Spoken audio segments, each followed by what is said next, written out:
ఈ రోజు చాలా సంతోషం, చాలా ఆనందం. ఎందుకంటే హంద్రీ నివా అంటే రాయలసీమకు ఒక వరం, ఒక జీవనాడి. అటువంటి జీవనాడి అయినటువంటి హంద్రీ నివాకు ఆ రోజు అన్న నందమూరి తారక రామారావు గారి దగ్గర నుండి మరి నారా చంద్రబాబు నాయుడు గారు మరి సువర్ణ హస్తాలతో భూమి పూజ దగ్గర నుండి మరి ఈ రోజు 3850 క్యూసిక్ల సామర్థ్యం కలిగినటువంటి పంపుల ద్వారా మరి ఈవేళ హంద్రీ నివాకు నీరందించడం అని అంటే ఈవేళ రాయలసీమ మీద చంద్రబాబు నాయుడు గారికి ఉన్నటువంటి చిత్తశుద్ధికి ఇది ఒక నిదర్శనం. ఎందుకు ఈ మాట చెప్తూ ఉన్నానంటే ఆ రోజు 2019 సమయానికి 3850 క్యూసిక్ల సామర్థ్యం కలిగినటువంటి మోటార్లు ఆల్రెడీ బిగించబడి ఉన్నాయి హంద్రీ నివా మీద.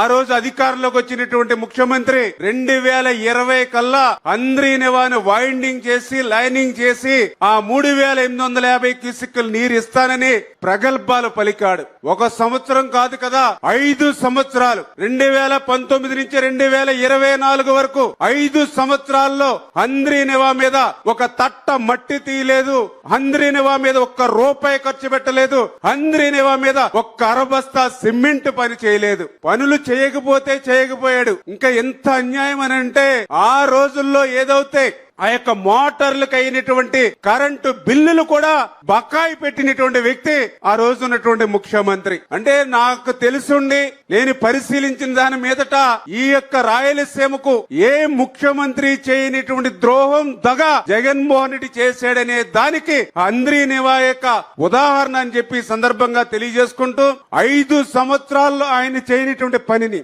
5 సంవత్సరాల్లో మరి ఆ 3850 క్యూసిక్లకి సామర్థ్యం అవసరం వైండింగ్ ఆయన చేయనటువంటి పనిని ఒక్క సంవత్సరంలో చేసి చూపించినటువంటి వ్యక్తి నారా చంద్రబాబు నాయుడు గారు అనేటువంటి విషయం.